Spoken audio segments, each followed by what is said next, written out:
Fala galera, aqui quem fala é o professor Felipe Carmelo e nós estamos iniciando mais um vídeo no canal. E o tema da aula de hoje é Revolução Mexicana, assunto extremamente importante e que pouca gente sabe, mas a Revolução Mexicana foi a primeira revolução social do século XX.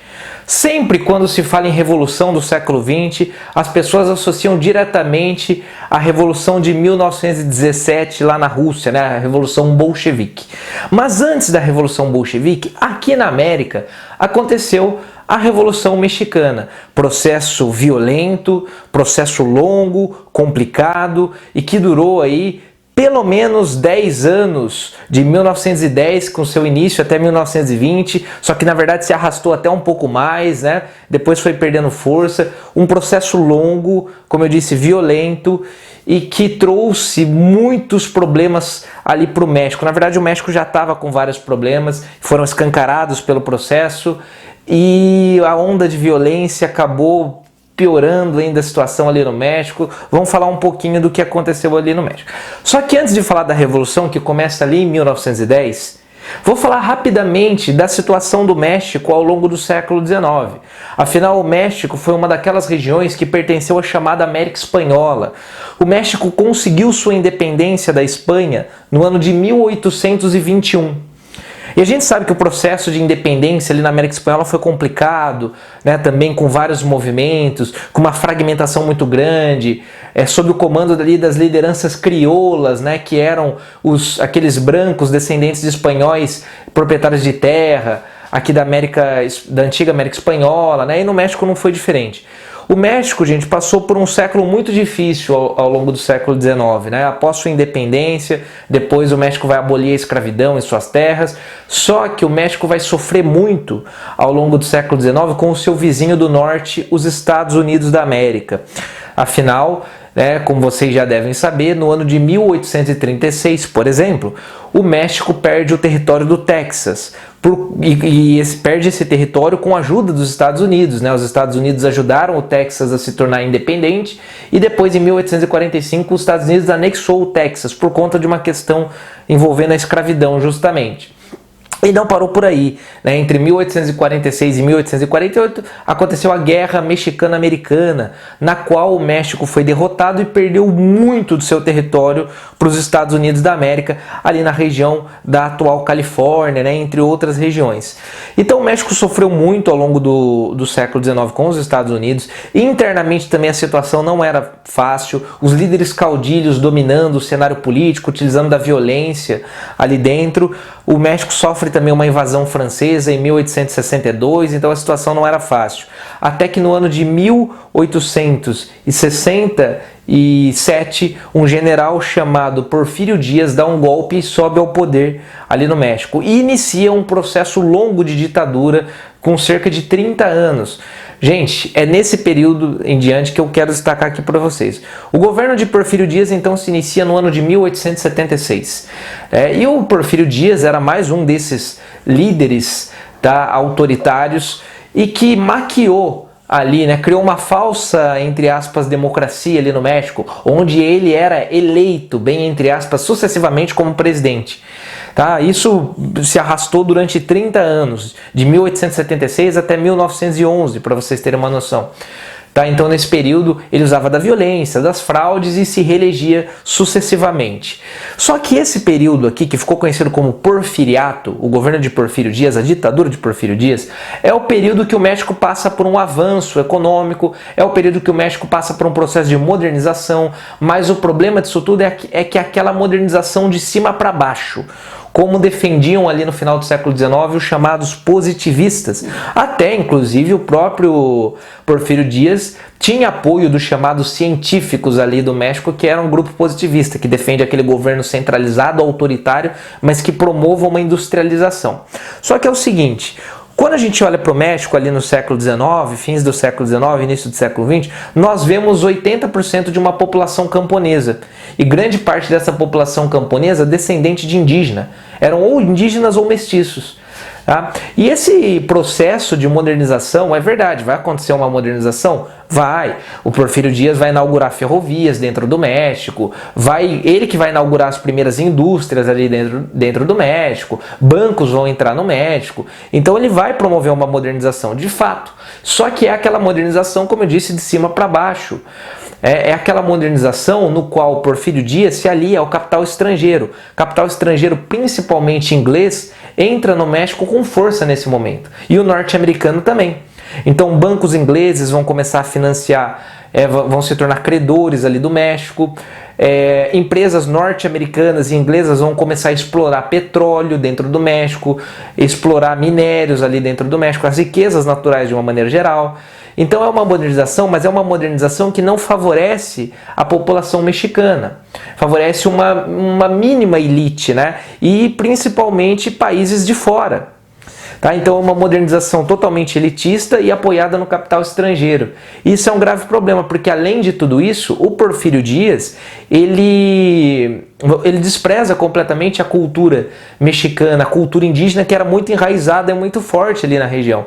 Então ele começa a ocidentalizar o México, né? Trazer a moda da França, da Inglaterra, tá? E isso vai ser muito criticado, inclusive ali dentro do México, por essa população, que além de socialmente falando estar excluída, culturalmente falando está sendo também excluída. Tá? Então aí é que vão começar os problemas ali dentro do México. Mas nesse contexto de sucessivas eleições, quando chega o ano de 1910, o Porfírio Dias é eleito, entre aspas, novamente presidente. Só que ele teve um opositor, um advogado também membro da elite mexicana chamado Francisco Madero, tá? Que era proprietário de terra também e tudo mais, mas que não estava contente com o governo de Porfírio Dias. Afinal, Porfírio Dias já estava há mais ali de 30 anos no poder, não saía. Outros membros da elite também que tinham interesses e queriam subir ao poder no México. Foi o caso do Francisco Madero. O Francisco Madero não aceita a sua derrota nas eleições de 1910, se exila do México e começa a convocar a população mexicana para uma revolução. Só que nessa convocação do Francisco Madero estiveram presentes, né, camponeses, latifundiários, setores do exército. O Francisco Madero conseguiu abranger aí várias camadas da sociedade mexicana que vão iniciar esse processo de revolução. Por conta desse processo de revolução convocado pelo Francisco Madero, que convocou a população para pegar em armas, o Porfírio Dias acabou renunciando em 1911. E após a sua renúncia, quem sobe ao poder como presidente do México? Francisco Madero. Só que aqui o problema é o seguinte: o Francisco Madero, ele se apoiou em tropas camponesas, ele se apoiou em movimentos populares para chegar ao poder, mas ele tem outros interesses. Ele tem interesses liberais burgueses, ele não tem interesse, por exemplo, em reforma agrária. A reforma agrária vai ser a bandeira principal dos camponeses ali no México. Afinal, o que queriam os camponeses? Queriam a devolução das chamadas terras comunais, para eles usufruírem, que perderam, né? Porque conforme as ferrovias foram chegando, as indústrias, o Porfírio Dias foi entregando essas terras para os industriais. Então o campesinato ali do México queria uma reforma agrária. E quem liderava esses camponeses ali no México? Dois grandes líderes revolucionários, o Pancho Villa e o Emiliano Zapata, esse segundo mais conhecido ainda, né? Esse que era um camponês e o seu exército era formado por camponeses, né? Ali o Emiliano Zapata. O Francisco Madero teve apoio deles para chegar ao poder, mas agora que o Francisco Madero sobe ao poder, ele não faz a reforma agrária, ele se comprometeu antes, agora ele não faz nada para ajudar essa população camponesa.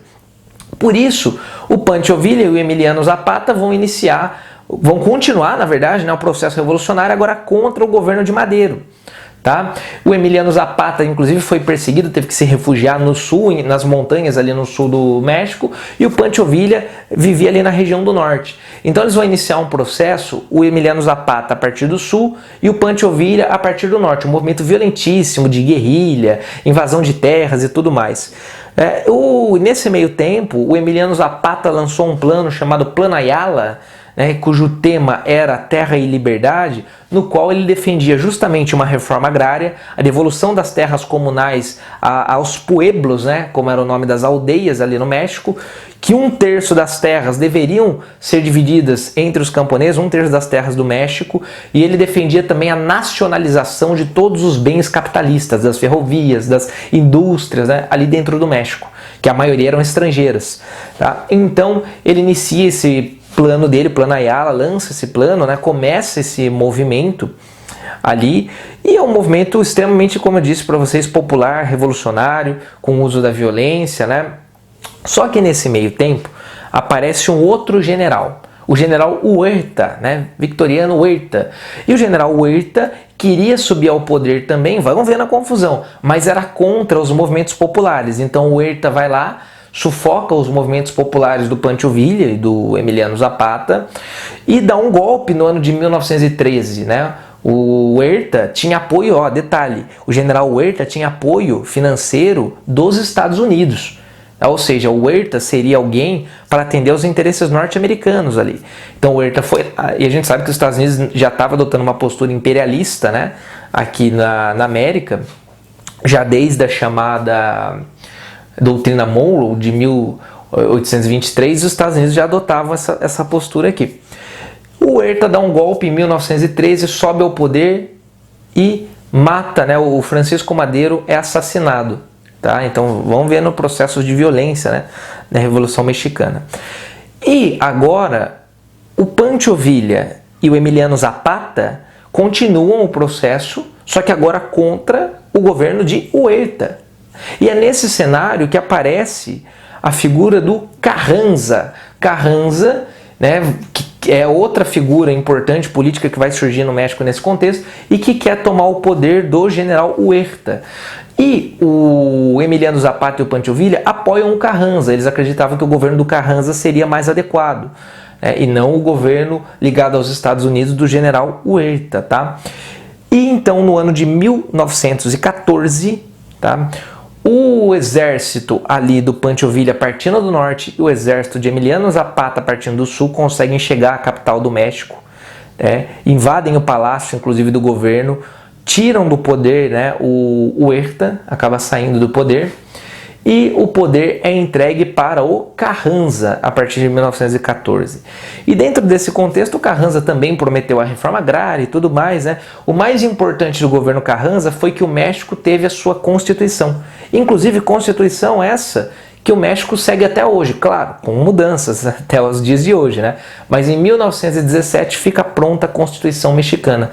Constituição considerada avançada para a época. Uma Constituição de caráter liberal, dividindo os poderes, né? Criando direitos trabalhistas, promovendo uma reforma agrária, prometendo pelo menos, né, uma reforma agrária. Enfim, a gente sabe que mais uma vez a reforma agrária não vai sair do papel. Tá? O Carranza vai enrolar, vai enrolar, vai enrolar.